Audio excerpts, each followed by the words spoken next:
사도행전 1장. 데오빌로여, 내가 먼저 쓴 글에는 무릇 예수께서 행하시며 가르치시기를 시작하심부터 그가 택하신 사도들에게 성령으로 명하시고 승천하신 날까지의 일을 기록하였노라. 그가 고난받으신 후에 또한 그들에게 확실한 많은 증거로 친히 살아계심을 나타내사 40일 동안 그들에게 보이시며 하나님 나라의 일을 말씀하시니라. 사도와 함께 모이사 그들에게 분부하여 이르시되 예루살렘을 떠나지 말고 내게서 들은 바 아버지께서 약속하신 것을 기다리라. 요한은 물로 세례를 베풀었으나 너희는 몇 날이 못되어 성령으로 세례를 받으리라 하셨느니라. 그들이 모였을 때에 예수께 여쭈어 이르되 주께서 이스라엘 나라를 회복하심이 이때니이까 하니 이르시되 때와 시기는 아버지께서 자기의 권한에 두셨으니 너희가 알 바 아니요. 오직 성령이 너희에게 임하시면 너희가 권능을 받고 예루살렘과 온 유대와 사마리아와 땅끝까지 이르러 내 증인이 되리라 하시니라. 이 말씀을 마치시고 그들이 보는데 올려져 가시니 구름이 그를 가리어 보이지 않게 하더라. 올라가실 때에 제자들이 자세히 하늘을 쳐다보고 있는데 흰옷 입은 두 사람이 그들 곁에 서서 이르되 갈릴리 사람들아 어찌하여 서서 하늘을 쳐다보느냐. 너희 가운데서 하늘로 올려지신 이 예수는 하늘로 가심을 본 그대로 오시리라 하였느니라. 좋은 날입니다. 성령님께서 오늘도 여러분의 심령 가운데 큰 확신 주시기를 주님의 이름으로 축복하여 드립니다. 하나님의 말씀을 연구하고 그 말씀을 깨달을 때 우리 심령 가운데 주는 확신은 세상이 줄 수 없는 확신입니다. 매일매일 크리스찬의 라이프 스타일은 하나님의 말씀을 연구하고 매일 그리고 그 말씀을 깨달은 말씀을 붙들고 그 말씀의 성취를 위해서 기도하면서 살아갈 때 우리의 삶의 목적을 바로 알 수 있고 주님의 뜻을 성취하는 매일매일의 삶이 될 수 있습니다. 그래서 이 매일매일의 성경 말씀과 기도는 너무너무 중요한 크리스찬의 기본적인 라이프 스타일이 되어야 한다고 생각합니다. 이것 없이 하루를 시작한다면 여러분은 어찌 보면 하나님의 인도하심을 상실한 채 삶의 기준을 모르는 채 삶의 방향을 모르는 채 살아갈 수 있다는 것이지요. 우리 오늘부터 시작해서 사도행전 강의를 시작해 보려고 합니다. 지금까지 저는 요한계시록을 강의했습니다. 요한계시록을 통해서 깨달은 것이 무엇입니까? 주님 다시 오신다는 것이죠. 그것도 주님 오시기 직전에 마지막 때 이 세상에는 엄청난 핍박과 환난과 재앙들이 그리고 전쟁이 자연재해들이 임한다는 것을 우리는 보았습니다. 그러면 이 주님 오실 때까지 주님을 맞이하기 위해서 우리가 준비해야 될 것이 무엇일까요? 그것을 적은 것이 사도행전입니다. 사도행전이란 책은 바로 예수 믿는 우리들이 주님 오실 때까지 마땅히 무엇을 하며 살아야 할 것인가, 어떤 삶을 살아야 할 것인가를 가르치고 있는 책이 사도행전인 것입니다. 오늘 저는 사도행전 1장 1절부터 11절까지의 말씀만을 통해서 여러분에게 주의 음성을 전해드리려고 하는데 제목은 예수님 다시 오실 때까지 우리가 할 일이 무엇인지 아십니까? 주님 재림 때까지 우리가 지금 해야 할 일이 뭐냐? 혹은 우리가 앞으로 어떤 방향으로 살아야 할 것인가? 우리의 삶의 목적이 무엇이 되어야 할 것인가를 적은 것이 사도행전이라는 것입니다. 사도행전 전체의 주제가 그걸 말하고 있습니다. 사도행전의 주제는 세 가지의 단어로 우리가 압축할 수가 있습니다. 하나님의 나라, 성령, 그리고 정인들. 하나님 나라의 복음을 증거하는 성령의 능력으로 증거하는 정인들에 대한 이야기가 기록되어 있는 것이 사도행전이라는 것이죠. 이들이 온 세상이 흩어져서 하나님 나라의 복음을 위해서 성령의 능력을 힘입어서 나아가서 예수 그리스도의 정인으로서의 삶을 살아감으로 말미암아 복음이 전파되어지고 사람들이 구원받고 교회가 세워지는 일이 일어났다는 것을 기록한 것이 사도행전이요. 이 사도행전은 예수님의 12제자들의 행적을 우리에게 그냥 알게 하기 위한 인포메이션을 주기 위한 것이 아니라 예수 믿는 그래서 그리스도의 제자로서의 삶을 살기 원하는 우리가 이런 삶을 살아야 된다는 것을 보여주기 위해서 기록한 것이 사도행전이라는 것입니다. 그래서 사도행전을 1장부터 28장까지 계속 강해가는 과정 속에 여러분이 이 세 가지 단어를 꼭 기억하십시오. 하나님의 나라, 성령, 정인, 성령의 능력으로 하나님의 나라의 복음을 증거하는 정인으로서의 삶을 삽시다 하는 것이 바로 우리가 해야 할 마땅한 길, 방향이라는 것을 지금 사도행전은 우리에게 가르치고 있다는 것입니다. 자, 오늘 본문에 들어가서 이 말씀을 배워보도록 합시다. 오늘 1절부터 11절까지만 볼 터인데 먼저 1, 2, 3절에 보니까 사도행전을 쓸 목적을 이야기하고 있습니다. 데오빌로여, 내가 먼저 쓴 글에는 무릇 예수께서 행하시며 가르치시기를 시작하신 부터 그가 택하신 사도들에게 성령으로 명하시고 성천하신 날까지의 일을 기록하였노라. 자, 먼저 쓴 글에 예수님의 행적을 이야기했다는 거예요. 예수님이 오셔서 가르치시고 행하시고 그리고 성령으로 사도들에게 명하시고 성천하실 때까지, 부활 성천할 때까지의 일을 기록한 것이 먼저 쓴 글이라는 거예요. 이 먼저 쓴 글이 뭡니까? 누가복음이라는 것이죠. 누가복음에 보면 똑같은 이야기가 1절부터 4절까지 나옵니다. 우리 중에 이루어진 사실에 대하여 처음부터 목격자와 말씀의 일꾼된 자들이 전하여 준 그대로 내력을 저술하려고 붓을 든 사람이 많은지라. 마가복음도 있고 또 마태복음도 있고 그 이외에 수많은 복음서가 베드로복음이라는 것도 있다고 했습니다. 도마복음도 있다고 했습니다. 그 당시에 많은 사례들이 있었다는 거죠. 그 모든 일을 근원부터 자세히 미루어 살핀 나도, 누가복음을 쓴 누가가 나도 데오빌로 각하에게 차례대로 써보내는 것이 좋은 줄 알았느니 이는 각하가 알고 있는 바를 더 확실하게 하려 함이로라. 누가복음 1장 1절부터 4절까지 이야기입니다. 이게 첫 번째 쓴 글이에요. 누가가 데오빌로라는 저명한 정치인인 것 같습니다. 아주 명망 있는 로마 시대의 높은 지위에 있는 사람 같습니다. 그 사람에게 이 편지를 쓰면서 말하기를 내가 먼저 쓴 글에 이 누가복음을 써준 것은 당신이 예수의 행적에 대해서 성천할 때까지의 일을 좀 더 정확하게 알게 하기 위해서 나의 시대 지금까지 있는 모든 예수님에 대한 복음에 대한 이 복음서에 대한 예수님의 행적에 대한 자료를 다 모아서 자세하게 연구해서 알려드렸습니다. 그러면서 사도행전 1절 2절에서 이제 그가 고난 받으신 후에 또한 그들에게 확실한 많은 증거로 친히 살아계심을 나타내사 40일 동안 그들에게 보이시며 하나님 나라의 일을 말씀하시니라. 먼저 쓴 글에는 누가복음을 통해서 성천할 때까지 일을 기록했는데 예수님께서 부활하시고 성천하실 때까지 40일 동안 제자들과 함께 거하시면서 하나님 나라의 일을 계속 가르치셨다 하는 것을 이야기하고 있습니다.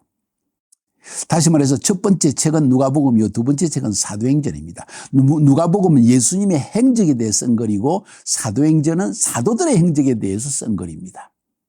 이 예수님의 행적과 사도들의 행적의 공통점이 무엇인고 하니 하나님 나라의 복음을 증거하는 것이었습니다. 그래서 예수님께서도 이 땅에 오셨을 때 회개하라, 하나님 나라가 가까웠느니라, 천국이 가까웠느니라 말씀하신 것이죠. 사도행전에서도 마찬가지로 이 하나님 나라의 복음을 예수님의 행하신 그 일을 그대로 이어받아서 사도들도 하나님 나라의 복음을 증거하는 일이 기록되었는데, 그런데 이 증거를 위해서 가장 중요한 것이 성령의 능력이 필요하다는 이야기예요. 사도행전은 성령의 능력으로 이 하나님 나라의 복음을 증거한 증인들에 대한 이야기를 기록하고 있고 그 증인들이 바로 여러분과 나라는 사실인 것입니다. 이것이 바로 우리가 예수님이 오실 때까지 해야 될 가장 중요한 본질적인 사역이라는 것을 우리는 성경을 통해서 깨닫게 되어집니다. 4절 5절에서 그래서 이 하나님 나라의 복음을 증거하기 위해서는 성령의 능력이 없이는 안 되기 때문에 주님이 말씀하십니다. 사도와 함께 모이사 그들에게 분부하여 이르시되 예루살렘을 떠나지 말고 내게서 들은 바 아버지께서 약속하신 것을 기다리라. 요한은 물로 세례를 베풀었으나 너희는 몇 날이 못되어 성령으로 세례를 받으리라 하셨느니라. 누가복음 마지막 24장에서 그 이야기를 하고 있습니다. 아버지께서 약속하신 것 뭡니까? 성령입니다. 그 성령을 기다리라.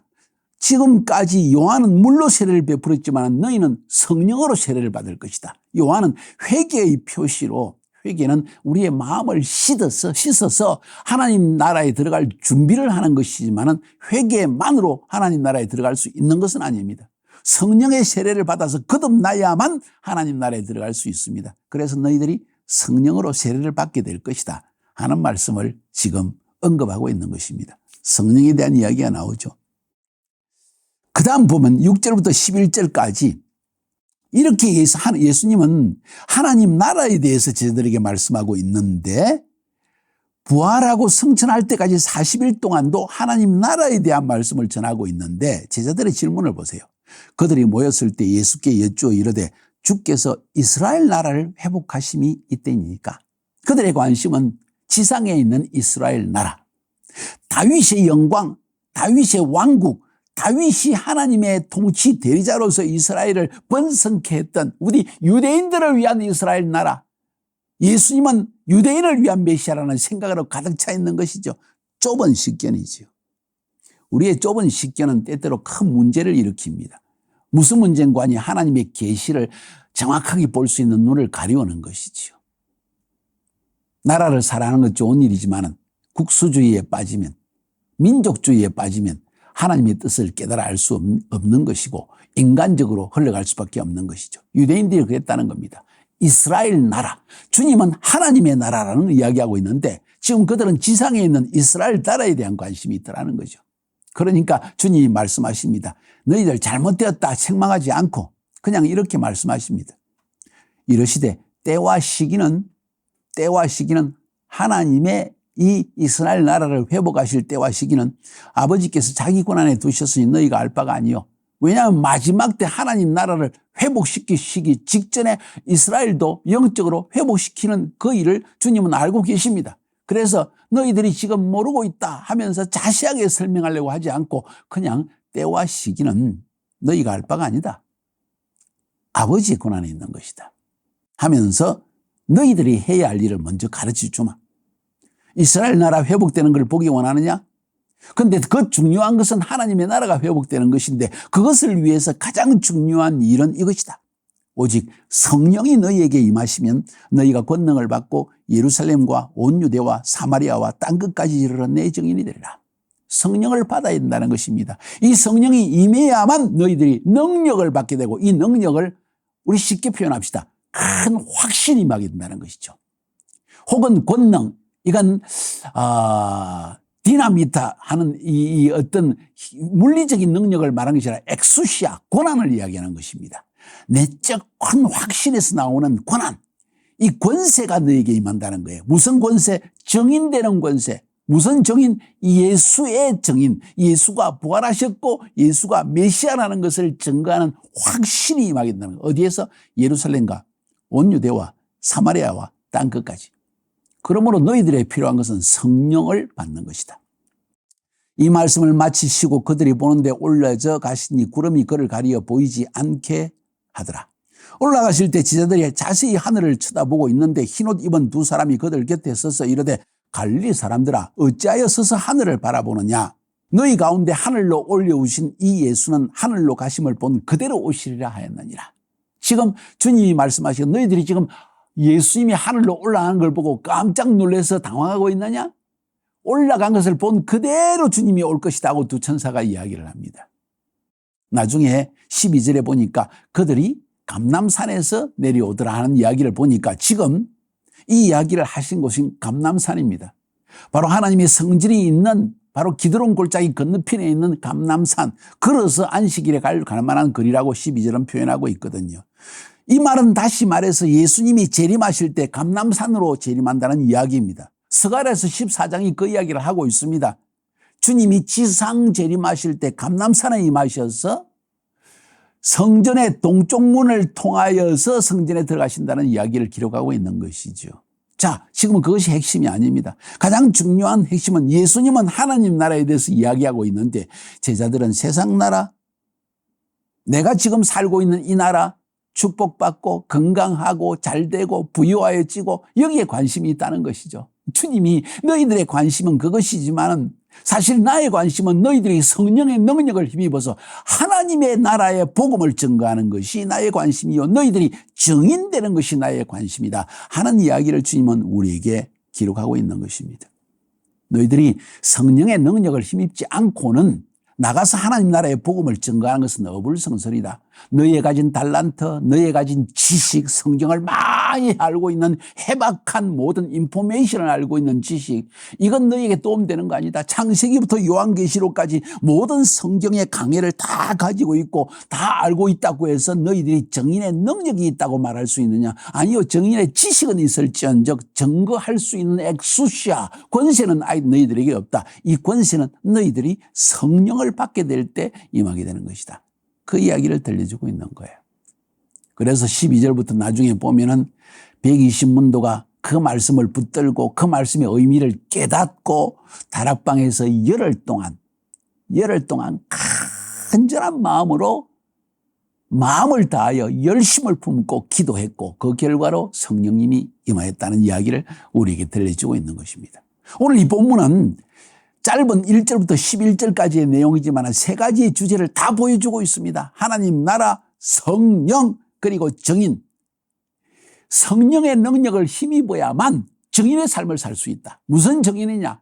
하나님 나라의 복음을 증거하는 정인으로서의 삶을 살 수 있다는 이야기죠. 이것이 이 땅을 살아가는 성도들이 마땅히 추구해야 될, 나아가야 할 삶의 방향이라는 것을 말해주고 있고, 주님 재림하실 때까지 우리가 해야 할 일이 뭔지 아십니까? 여기에 대한 답이 여기에 주어진 것입니다. 성령의 능력을 힘입으십시오. 교회가 부흥되는 걸 보기 원합니까? 제자가 변화되는 것을 보기 원합니까? 하나님의 말씀에 기름 부음 있는 설교가 나오는 것을 원하십니까? 성령의 능력을 힘입어야 되죠. 이것은 매우 중요한 이야기입니다. 이 성령의 능력을 힘입지 않고 복음을 증거하는 것은 마치 꽹과리를 울리는 것과 똑같은 것이다. 아무 소용없는 것이다. 목소리를 높이고 아주 엄청난 지식을 가지고 막 사람들에게 교수와 같이 PhD 박사학위를 받은 교수처럼 모든 것을 알고 있는 사람처럼 전할지라도 아무도 회개하지 않는다면, 아무도 구원받지 못한다면, 그리고 그 성령의 능력을 힘입어서 정확하게 단순하게 하나님 나라의 복음의 말씀을 증거하지 못한다면 그게 무슨 소용이 있냐는 거예요. 참 많은 이룬다. 그러니까 아주 참 파라독스를 저는 많이 보고 있습니다. 하나님의 말씀의 사역자로 쓰임받기 원하는 수많은 자들이 성령의 능력 없이 설교하고 있고 예배를 인도하고 있고 교회를 인도하는 목회자가 되었다는 사실이 아주 저는 보기에 너무나 안타까운 일입니다. 사랑하는 여러분, 성령의 능력을 힘입읍시다. 그래야만 하나님 나라의 복음을 단순하고 명확하게 사람의 심령에 꽂히도록 말씀을 증거할 수 있고, 그것이 바로 정인의 올바른 자세라는 것을 성경은 말하고 있는 것입니다. 오늘 제가 조금 흥분했지만 사도행전은 우리에게 가르치고 있습니다. 주님 오실 때까지 우리가 해야 할 일이 무엇인가를 정확하게 보여주고 있습니다. 이렇게 명확하게 그림을 그려서 보여주고 있는데도 불구하고 하나님 나라가 아니라 내 나라, 내 가정, 내 자식, 정인이 아니라 나를 인정해 달라고 나를 드러내는 일, 예수의 정인이 아니라 나의 정인이 되기를 원하고, 성령의 능력이 아니라 얄팍한 지식을 추구하여서 PhD 박사학위를 받아야만 목회자가 될 수 있다는, 큰 교회 당회장 목사가 될 수 있다는, 하나님의 사역을 할 수 있는 사람들 앞에 내놓을 수 있다는 착각에 빠진 수많은 사람들이 회개했으면 좋겠다는 생각이 듭니다. 먼저 그의 나라와 그의 의를 구하라. 그리하면 이 모든 것을 다해 주시라는 약속의 말씀은 너무나 분명한 진리인 것입니다. 저는 여러분이 하나님의 나라의 복음을 위해서 그리스도의 복음, 그리스도를 통해서 모든 사람을 하나님 나라에 들어가게 하는 이 엄청난 복음의 계시의 진리를 성령의 능력으로 증거하는 정인이 되시기를 주님의 이름으로 축복합니다. 모든 것을 내려놓으십시오. 사소한 것 다 내려놓으십시오. 그것이 중요한 것이 아니에요. 하나님 나라의 복음을 증거하는 정인으로서의 삶을, 그것도 성령의 능력으로 살아가는 것이 여러분이 추구해야 될 가장 중요한 일이라는 거예요. 그걸 추구하면 하나님은 이 모든 것을 여러분에게 더하여 주실 것입니다. 건강도 주시고 집도 주시고 먹을 양식도 주시고 부도 주시고 모든 것을 허락해 주실 것입니다. 믿으십시오. 그리고 본질적인 것을 추구하여 하나님을 기쁘시게 하는 여러분이 될 수 있기를 주님의 이름으로 축복하여 드립니다. 승리합시다.